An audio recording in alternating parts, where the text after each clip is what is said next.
So hello guys, ito naman na yung Kayabe Kalangis sa Manibela. Mayroon na naman ako gagawin dito sa aking makina ng aking unit. So ang naging problema nito guys, sobrang lakas po na makain na siya ng langis. Isang araw, 1 litro ng langis. Ito guys, wala kang makikita na tagas sa kanyang lipstick, walang usok, sa breather wala guys. So ngayon, bubuksan ko ito ngayon para makita natin yung ebidensya kung saan ba yung napunta yung langis na 1 litro isang araw. So 1 liter. So ngayon guys, ito inumpisahan na namin. So malalaman na natin ngayon kung saan ba napunta yung oil, yung langis na araw-araw na kinakain nito. So ito yung drain plug sa may block guys. So dito ako nag drain para sigurado na yung lahat ng tubig na drain. So abang-abangan nyo lang guys yung kung ano yung mga papalitan nito, pero sigurado ako guys piston ring ang palalitan nito guys. So ito na natanggal na yung rocker arm. So kulang na lang nito guys itong baklasin tong head mismo para makita natin yung ebidensya ngayon. So ayan guys, nabaklas ko na yung cylinder head. Ayan yung cylinder head. So ayan guys, so ito yung ebidensya guys. Ayan, dapat tuyong-tuyo yan, pero di ba basa siya. So ibig sabihin nito, so oil ring.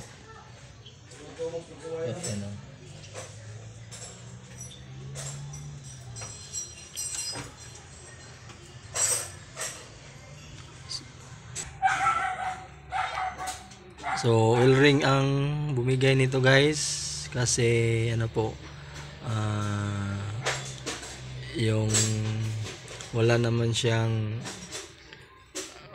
yung breather niya, walang usok, walang talsik ang dipstick. So yan po yung ebidensya.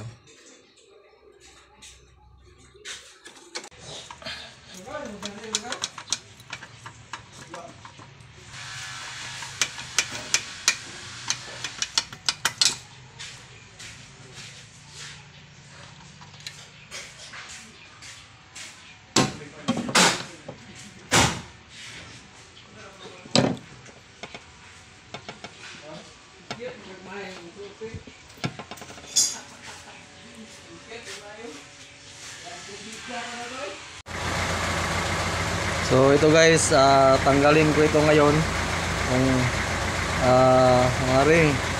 So yan po yung isang dahilan guys. Yan putol yung sa wheel ring. Yan putol. So putol guys. So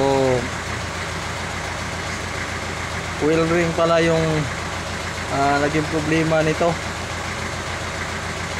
So tanggalin natin to ngayon. So isa-isahin natin na sigurado ako guys itong lahat putol, kasi lahat basang-basa yung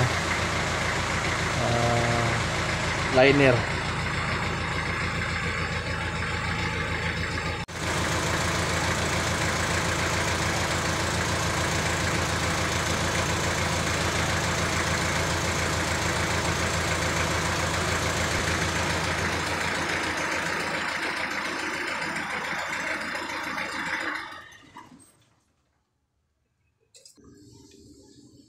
So ito yung oil ring guys.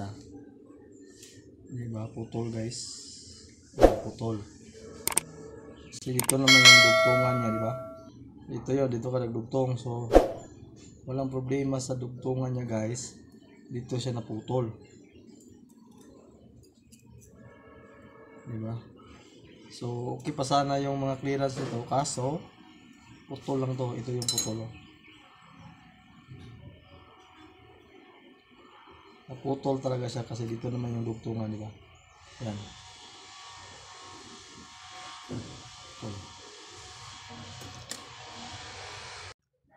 So, ito guys, ready na.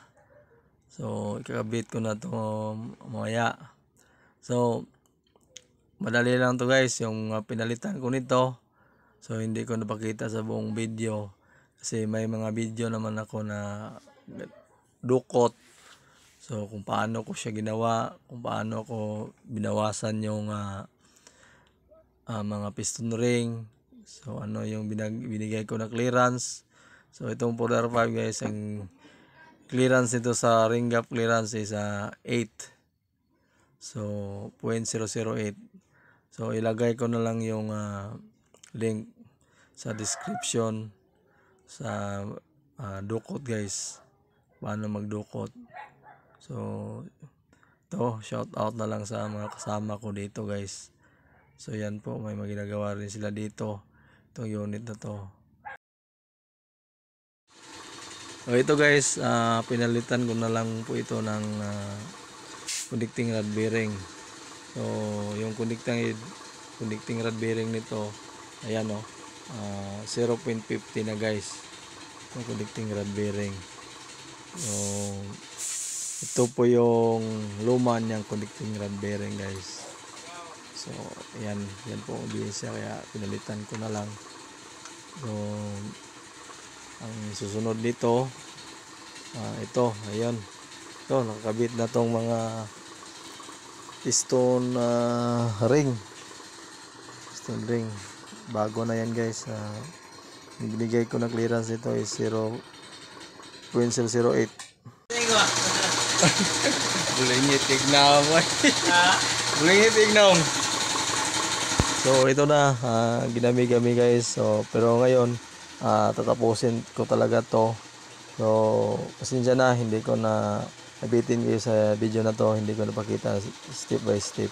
So may mga video ako na tulad dito guys, so ilagay ko na lang yung link sa description. So shout out na lang sa lahat ng mga subscriber ko na patuloy na nanonood at sumusuporta. Marami pong salamat sa inyo. Sa bago pong nanonood sa aking mga videos na hindi pa nakapag-subscribe, so kung nagustuhan yung mga content ko, huwag yung kalimutan at please subscribe my YouTube channel and hit the notification bell button at select all para updated ka sa lahat ng video na i-upload.